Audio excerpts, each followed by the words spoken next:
বিচার করার মতন দিল্লি কোন মানুষ নয়। আজ আমার পীর খাজা গরিবে নওয়াজ থাকতো, আমার মনে খবরটা আমার পীরই বলে দিত। জোরে বলুন সুবহানাল্লাহ। কোথায় দিল্লি, কোথায় রাজেশ আজমগড় আজমিরশরী, বিনা কানেশা বিনা তারে বিনা সুইজে 5 মিনিটের ভিতরে খাজা বাবার কানে কুতুবউদ্দিন কথাটা আমার আল্লাহ পৌঁছে দিয়েছে। জোরে বলুন সুবহানাল্লাহ। খাজা গরিবে নওয়াজ বাবা মঈনুদ্দিন আজমিরি রহমাতুল্লাহ আলাইহি ওই সময় বাতিনি হারাতে দিল্লি জমি হাজির হয়ে গেল।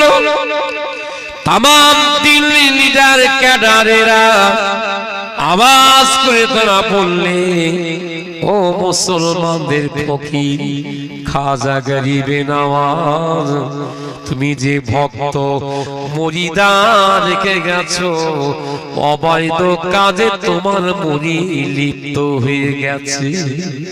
খাজা সাহেব হুজুর বললেন, কি তোমাদের সাথে করলে, কি দুর্ব্যবহার করেছে? ওরা বললে, হে বাবা ফকির মঈনুদ্দিন, তোমার মুরিদান ওই মহিলা জিনা করেছে, জিনা করা বিনিময়ে ওর পেটে একটা বাচ্চা এসে গেছে, বিচারটা আপনার কাজে দিয়ে দিলাম, বিচারটা আপনি করে দেন। খাজা বাবা বললেন, হে ভক্তরা, হে পবিত্র ধর্মের মানুষেরা, হিন্দু সমাজের মানুষেরা, আমার মুরিদ খাজা কুতুবউদ্দিন ওই মহিলার সাথে জিনা করেছে, এর প্রমাণ গাওয়াই সাক্ষী তোমাদের কাছে কি আছে? ওরা বলে, ফকির সাহেব সাক্ষী বলতে কিছুই নাই, আমাদের কাছে গাওয়াই বলতে কিছুই নাই, আমাদের সাক্ষী হলো ওই মহিলার 6 মাসের বাচ্চা, এটাই প্রমাণ, এটা সাক্ষী ছাড়া দ্বিতীয় প্রমাণ আমাদের কাছে না। খাজা গরিবে নওয়াজ বললেন, হে দিল্লিবাসীরা, এটাই প্রমাণ দিয়ে বিচার করা যাবে না। আমি মঈনুদ্দিন যদি সঠিক বিচারটা করে দিই, আমার বিচারটা তোমরা কি মেনে নেবে? কি বিচার আপনি করবেন? আল্লাহর খাজা মঈনুদ্দিন বলেছিল, হে দিল্লিবাসীরা, ওই মহিলার পেটে বাচ্চা এসেছে, ওর পিতাকে ওকে জন্ম দিয়েছে, ওর বাপকে হবে প্রমাণ দিতে পারছ না। আমি মঈনুদ্দিন যদি তার মায়ের পেটে সন্তানকে কথা বলাতে পারি, ওর বাপের প্রমাণ সাক্ষী যদি দিতে পারি, আমার বিচারটা তোমরা মেনে নেবে। জোরে বলো সুবহানাল্লাহ। तमाम दिल्लीबासी बोललेन, फकीर तुम्हार की ब्रेने खराब হয়ে গেছে, তুমি পীর তুমি ক্ষীর হয়ে যাবে। হে ফকির, 6-8 মাস বয়স না হলে কোন বাচ্চা কথা বলতে পারে না, 6 মাসের মেয়ের পেটে বাচ্চা কথা বলবে, এটা হয়নি, হবে না, হতে পারে না। খাজা গরিবে নওয়াজ বলেছিল, হে দিল্লিবাসীরা, আমি মঈনুদ্দিন বলে দিলাম, চুক্তিনামায় সই করে দিলাম, যদি আমি মহিলার ওই পেটে বাচ্চাকে কথা না বলাতে পারি, আমি মঈনুদ্দিন বলে দিলাম, আমি আজ থেকে লম্বা জামা দাড়ি তুমি সব ছেড়ে দিয়ে তোমাদের মন্দিরে গেরুয়া পোশাক পরে গলায় পইতে দিয়ে তোমাদের মন্দির প্রতিমার সম্মুখে ঘন্টা নাড়া দেবো, আর তোমরা সই করে দিয়ে দাও আমি যে মহিলার পেটে বাচ্চাকে কথা বলাতে পারি। তাই পবিত্র ধর্ম ছেড়ে দিয়ে ঈমানের কলমা পড়ো, তোমরা মুসলমান হয়ে যাবে। জোরে বলুন সুবহানাল্লাহ। ওরা বলে ফকির শহীদ হয়ে যাবে, হয়নি, হবে না, হতে পারে না। ঘাস ঘাস করে সই করে দিয়েছেন খাজা গরিবে নামাজ বাবা মঈনুদ্দিন আসমিরি রহমাতুল্লাহ আলাইহি। দুই রাকাত শুকর নামাজ আদায় করে মাবুদ মাওলার কাছে দোয়া চাইলে, এ রাব্বি আল্লাহ, আমি ছিলাম জন্ম হয়েছিলাম সানজারদে, এতদিন মক্কা মদিনা তয় করছিলাম, বিশ্ব নেতা রাসূলুল্লাহ মদিনা রোজা পাকতে বললে, বাবা মঈনুদ্দিন, আল্লাহ পাক তোমাকে মক্কা মদিনায় বসবাস করার জন্য দুনিয়ায় পাঠিয়ে দেয়নি। হে মঈনুদ্দিন, হিন্দুস্তানে তুমি চলে যাও, আল্লাহ তোমাকে দ্বীনের দায়ী, ঈমানের দাওয়াত, কলমা দাওয়াত দেওয়ার জন্য আল্লাহ হিন্দের ওলি করে তোমাকে পাঠিয়েছে। জোরে বলুন সুবহানাল্লাহ। বিশ্ব নবী আমাকে স্বপ্নে বললে, সেই রাস্তা তয় করে আমি হিন্দুস্তানে চলে আসলাম। আল্লাহ এদের কাছে কেরামতি না দেখালে ইসলাম কবুল করবে না, ধর্ম মেনে নেবে না, কলমা কবুল করবে না। এ রাব্বি আল্লাহ, আমি মঈনুদ্দিন দোয়া চাই, ওই মহিলার পেটের বাচ্চাকে কথা বলাতে হবে। জোরে বলুন সুবহানাল্লাহ। শুনলে অবাক হয়ে যাবে, কত বড় পীর তিনি ছিলেন, যার মাজারে হিন্দু মুসলিম জৈন খ্রিস্টান গায়ক নায়ক খেলোয়াড় সব যারা দরবারে।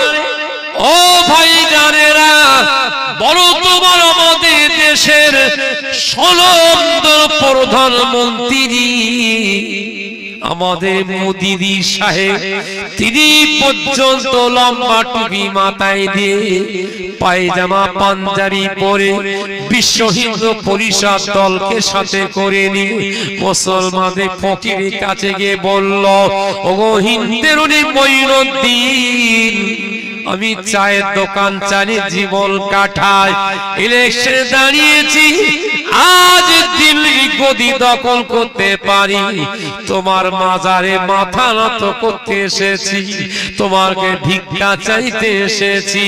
ইন্দিরা গান্ধী যখন হেরে গিয়েছিল, খাজা বাবার মাজারে 50,000 টাকা চাঁদওয়ানি বলেছিল, হুজুর আপনি হিন্দের ওলি, আজ আমি ইন্দিরা গান্ধী জিততে পারি।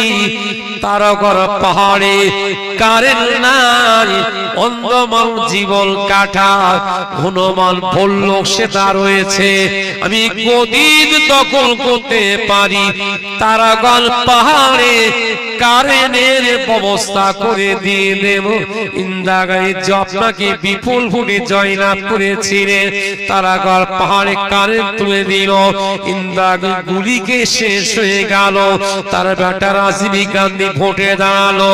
তিনি যখন আপনাকে সোনার রূপোর আল্লাহ পাক, ও ভাই জানেরা, রূপোর চাঁদোয়া, তিনি খাজা বাবার মাজারকে বলেছিল, হুজুর আমার মা আপনার কাছে দোয়া আছে, দিল্লির গদি দখল করেছে, আমি রাজীব গান্ধী বলে দিলাম, এই তারাগড় পাহাড়ে কোথায় পানির ব্যবস্থা নাই, নিচা থেকে গাধার তিনি পানি সেটা নিয়ে যায়।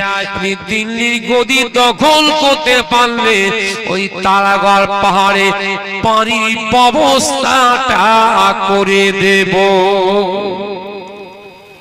রাজীব গান্ধী করে দিয়েছে, আর মোদিজি সাহেব বলেছে ভালো করে দেখবো, গদি দখল করার সাথে সাথে মুসলমানের এখন কচু কাটা শুরু হয়ে গেছে। মুসলমান কেমন করে ওদের নামকে উচ্ছেদ করা হবে এই পদ্ধতি চলছে।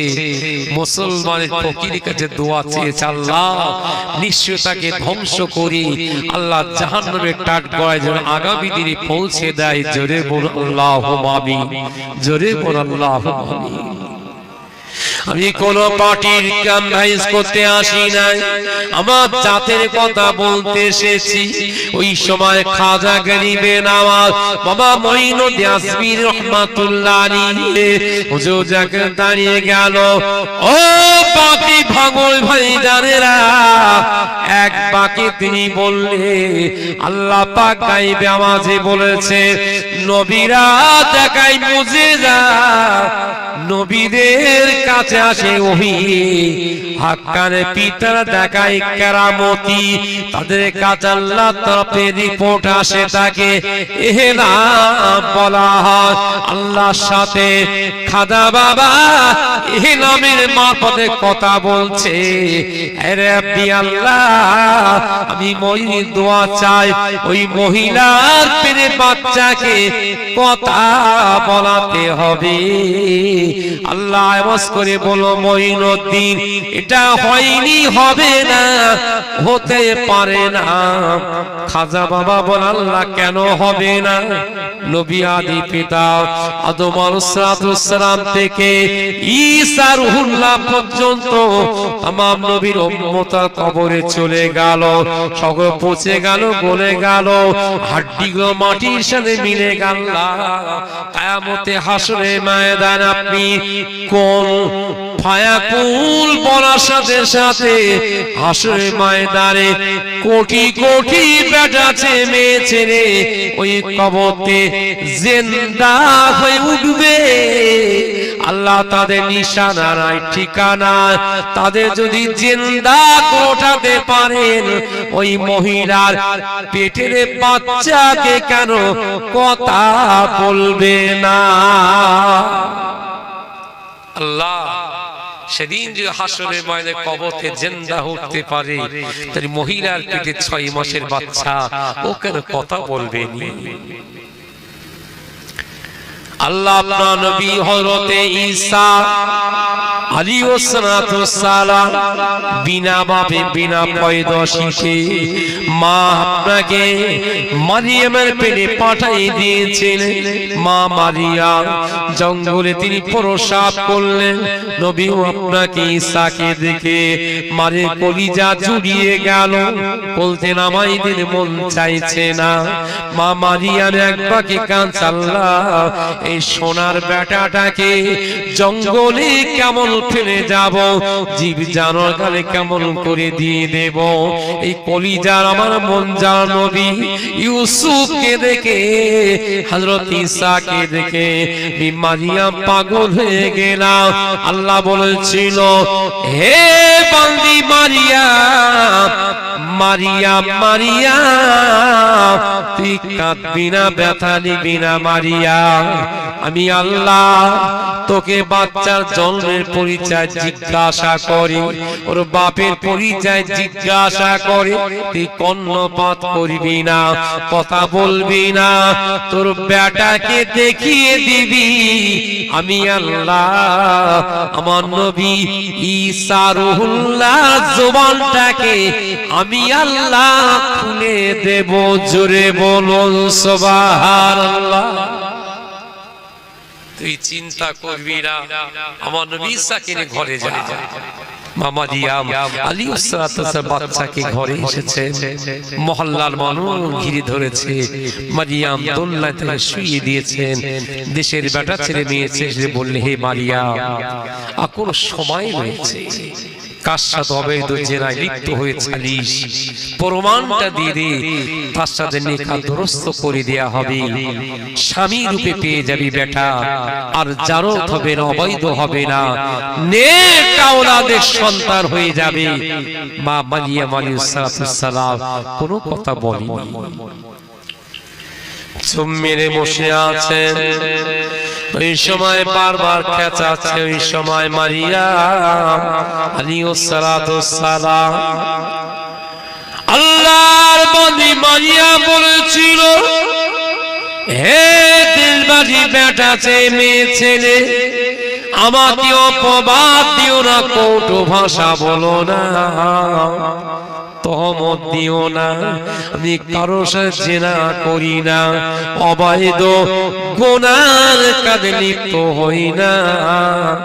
আমার বেটার যদি তার বাপের পরিচয়, জন্মের পরিচয় তোমরা নিতে চাও, আমার বেটা ঈসা এক সপ্তাহ বেটা দোলনায় শুয়ে রয়েছে, ওকে জিজ্ঞাসা করো, ও নিজের পরিচয় নিজে দিয়ে দেবে। জোরে বলুন সুবহানাল্লাহ।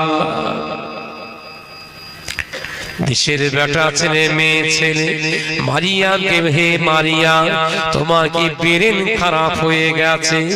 যে বাচ্চাটা এক সপ্তাহ তার বয়স, ও জবান কি খুলবে, ও কি কথা বলতে পারে? মা মারিয়াম আলাইহিস সালাম বলেছিল, হে দেশবাসীরা, আল্লাহ পাক আল্লাহ তাআলার খাজানায় কোনো মানে অভাব নাই, বিনা বাপে বিনা পয়দশিত আল্লাহ একটা মানব যদি বানাতে পারে, আল্লাহ তাআলা এক সপ্তাহ শিশু বাচ্চাকে জবান খুলে দিতে পারে। জোরে বলুন সুবহানাল্লাহ। तमाम देशेर मानुषेरा दोलनार काछे सेता चले गेल दोलनार काछे शाहाद ऊंचा करे बोललेन हे बालक तुमी नाकि कथा बोलते पारो তোমার পিতা কে তোমার বাপ কে তোমাকে জন্ম দিয়েছে আল্লাহ নবী হযরতে ঈসা আলাইহিস সালাতু সালাম দোলনায় সে বলেছিল হে দেশবাসীরা আমার মহল্লাবাসীরা আমার মা মারিয়ামকে অপবাদ তোমরা দিও না তোহমত দিও না কটু ভাষা বলো না হে দিলবাসীরা আমার মা মারিয়াম কারো সাথে অবৈধ জিনা করেনি গো আল্লাহ পাক আল্লাহ তাআলা আমাকে অটোমেটিক আমার মায়ের হেমে পাঠাই দিয়েছে আমি হলাম তোমাদের নবী ঈসা আলাইহিস সালাতু সালাম জোরে বলুন সুবহানাল্লাহ খাজা গরিবে নামাজ বললে হে রাব্বি আল্লাহ নবী ঈসা যদি দোলনায় কথা বলতে পারে 6 মাসের ওই বাচ্চাটা আল্লাহ পাক কেন কথা বলবে না আল্লাহ জবাবে কি বলবেন আল্লাহ পাক ওই সময় বললেন হে খাজা গরিবে নওয়াজ আমি আল্লাহ তোমার দোয়াটা ফিরিয়ে দিতে পারলাম না তোমার দোয়াটা আমার দরবারে কবুল হয়ে গেল জোরে বলুন সুবহানাল্লাহ খাজা গরিবে নওয়াজ বাবা মঈনুদ্দিন আজমিরি রহমাতুল্লাহ আলাইহি হুজুর বলেছিল ওই সময় तमाम দিল্লি মানুষকে দাঁড়িয়ে যাও কথা দি এক বাকি দাঁড়িয়ে রয়েছে দিল্লি পৈত ধর্মের মানুষের তারা বললে ফকির আজ আমাদের গেরুয়া পোশাক পরাবো গলায় পইতে টাঙাবো, মন দিয়ে তাকে ঘন্টা নাড়া দিয়াবো। ওকে কথা বলাতে পারবে, ও কি বাচ্চা জবান খুলতে পারবে? হাজার হাজার মানুষেরা মজা করার জন্য কৌতূহল দাঁড়িয়ে গেল। খাজা গরিবে নওয়াজ চোখটা বন্ধ করে নিয়েছেন, মুখটা ফিরায়নি।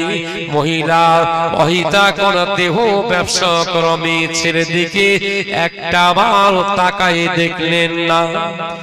আল্লাহর খাজা গরিবে নওয়াজ চোখটা বন্ধ করে শাহাদাত ইশারা করে দিয়ে মহিলার পেটে হাত লম্বা করে বললে, হে পেটে সন্তান, তুই মাসুম বেগুনা, তোর কোনো গোনা না। তোর পিতাকে কে তোকে জন্ম দিয়েছে? তামাম দিল্লিবাসীকে মায়ের পেট থেকে সকলকে একবার শুনিয়ে দে, জোরে বলুন সুবহানাল্লাহ। মহিলা দাঁড়িয়ে রয়েছে, ওই পেটের আওয়াজ হয়ে গেল। আমার দিল্লি নেতা কাদা দাঁড়িয়ে রয়েছে, চিৎকার করে বললে, হে দিল্লিবাসীরা, আল্লাহর ওলি খাজা কুতুবউদ্দিন কাকি বখতিয়ারকে অপবাদ তোমরা দিও না। আল্লাহর ওলি আমার মায়ের সাথে জিনা করা দূরের কথা, খাজা কুতুবউদ্দিন কাকি বখতিয়ার আমার মায়ের চেহারাটা আল্লাহর ওলি জীবনে কোনোদিন চোখে দর্শন করিনি গো। আল্লাহর অপবাদ তোমরা দিও না। হে দিল্লিবাসীরা, আমার মা অমুক পাহাড়ের চূড়ায় বাস করে, একটা রাখালের সাথে রাতের অন্ধকারে লুকিয়ে লুকিয়ে অবৈধ জিনা করা বিনিময়ে তার নুতফাতে আল্লাহ আমাকে বানিয়েছে। এই কেরামতি দেখাবার সাথে সাথে দিল্লি জমিনে 12,000 পবিত্র ধর্মের মানুষেরা ঈমানের কলমা পড়ে তারা মুসলমান হয়েছিল, জোরে বলুন সুবহানাল্লাহ। হিন্দুস্তানে শেখে তরোয়াল দেখিয়েছিল, অ্যাটম দেখিয়েছে, পার্টির হুঙ্কার দিয়েছিল না। ও ভাই জানেরা, কি আদর্শ তিনি দেখিয়েছিলেন, একটা না দুইটা না, 1000 2000 না, কিতাবে বর্ণনা করা হয়েছে 90 লক্ষ বেঈমান ঈমানের কলমা পড়ে খাজা বাবার হাতে হাত দিয়ে মুসলমান হয়েছিল, জোরে বলুন সুবহানাল্লাহ। 90 লক্ষর ভিতরে 20 লাখ আল্লাহর ওলি হয়ে গিয়েছিল। কি মানুষের সোহবাতে গেছে, আমরা তামাম জীবন জলসা দিচ্ছি আর যা যা শুনছি, এদিক বলছে অমুক পীরের মুরিদান, অমুক পীরের মুরিদান। এ সিলসিলা ও সিলসিলা সাল ছিঁড়ে গেল, এক ওয়াক্ত নামাজ নাই। নবীর সাথে ভালোবাসা, ওলির সাথে ভালোবাসা, ঈমানের সাথে ভালোবাসা, নামাজের সাথে ভালোবাসা, পীরদের সাথে ভালোবাসা হবে। ওই ভালোবাসা ভালোবাসা নয় 14 বার ফুরফুরাই দিচ্ছি আর ভাই সাহেবদের কাছে ফোন করি, হ্যালো হুজুর আসে, মুরগা বড় হয়ে গেছে, গাছের ডাব বেড়ে গেছে, নারকেল ঝুনা হয়ে গেছে, আসেন একটু গাড়ি ভর্তি করে দিয়ে দেব, এটাই ফোন করছি। ইদি কেল্লা ফাতা না, এমন কোন লেখক লিখতে পারলো না বিনা ঈমানে বিনা নামাজে কোন পীর তোমার ঠ্যাং ধরে নিয়ে জান্নাতে নিয়ে যাবে। নিজের হিসাব নিজেকে নিজেই দিতে হবে। তুই তো তপন স্বপন নয়। তাদের লোকনাথ বাবা বলেছে, রনে বনে জঙ্গলে বাবা পার করে গা, আমি লোকনাথ যেথায় ইলনে বলে জঙ্গলে আমাকে স্মরণ করবি, আমি তোকে পার করিয়ে দেব। তুই পার হতে গেলে আলেমের বেটা, হাজির বেটা, গাজীর বেটা, পীরের বেটা, বক্তার বেটা, আমির সাহেবের বেটা, তক্তা সাহেবের বেটা, ইমাম সাহেবের বেটা, অজুহাত আল্লাহর কাছে চলবে না। নিজের হিসাব নিজেকে নিজেই দিতে হবে। সকলের কান্না কেঁদেছেন, নিজের কান্না তোমার কাঁদা হলো না। অজানা অচেনা কবর বারবার ডাকছে। সেই দেশের জন্য কি সঞ্চয় মুসলমান করতে পেরেছে? বাবা কমিটি ভাই, আমার টাইম শেষ, আমি আর লম্বা করব না। তাহলে হুজুর এসে গেছেন না আসবেনি? কমিটি কেউ নিয়ে গেলে সব ঘুমাচ্ছে যে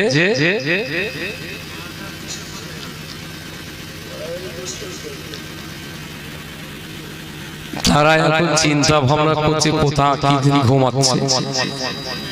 হ্যাঁ, আমার টাইম যা ছিল, কেন আপনাকে একটাই টাইম ছিল, আমি পৌনে একটা এসেছি। সাইফুল্লাহ সাহেব আগে নেমে গেলেন, হুজুর এসে গেছেন। নারে তাকবীর, ও সুন্দর নারে তাকবীর। औलादे मुजादे ज़मान, औलादे मुजादे ज़मान, जना भाई शाह हुजूर केबला, सिलसिला हक फुरफुरा शरी, हिज़्बुल्लाह, हिज़्बुल्लाह, नारे तकबीर। ওরা বললে হুজুর সে হুজুর তো সে কিয়ামতের মাঠে চলে যাবে, কিয়ামতের মাঠে দিয়ে চলে গেছে। বাবা তারা কমিটি যারা আছে তোর একটু জান, হুজুর আসবে কি আসবে নি? একটা হুজুর বললে তো বোন মরে গেছে, আশা হবে, আর তিনি কি বলবে তাও জানি না। তাহলে সেটা খবর রাখে, আর যদি না হয় আমি এক্ষুনি আখির দোয়া করে দেব, কারণ আমি তো ডায়াবেটিস রোগী। আর দেখতে পাচ্ছেন একেবারে পাটের পেশো সাদা হয়ে গেছে। এই বুড়োটাকে রাত দুপুরে নিয়ে আসলে আমি বলেছিলাম সকাল সকাল একটু আমাকে দে, আমাকে বলে না তহ যে 11টা থেকে 13টা, আপনি 13টা থেকে 15টা। আমি বল 15টার সময় আমার বিপদ হয়ে যাবে, মানুষ পাগল হয়ে যাবে, ঘুমের সূত্রে টেনে নিয়ে যাবে। আল্লাহ পাক মওকা দিলে আমার ভাষায় কথা কি আপনার কষ্ট পেয়ে গেছেন নাকি গো? আমার ভাষায় কষ্ট পেলে আমার জাতের কথা বলতে এসেছি, আমার কওমের কথা বলতে এসেছি, আমার মুসলমানের কথা বলতে এসেছি। বাবা সকল আবেদন করে বলবো 5 ওয়াক্ত নামাজ পড়ো, দ্বীর শরিয়াতে জীবন গুজারি করো।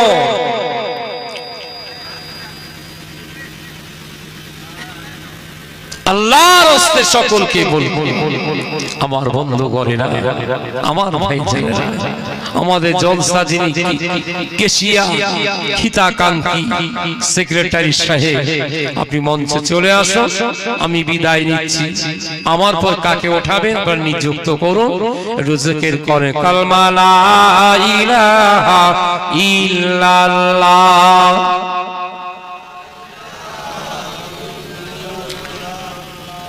জোরে জোরে পড়েন লা ইলাহা, লা ইলাহা ইল্লাল্লাহ মুহাম্মাদুর রাসূলুল্লাহ, লা ইলাহা ইল্লাল্লাহ, লা ইলাহা ইল্লাল্লাহ, লা ইলাহা ইল্লাল্লাহ মুহাম্মাদুর রাসূলুল্লাহ। আল্লাহুম্মা সাল্লি আলা, কি বললেন?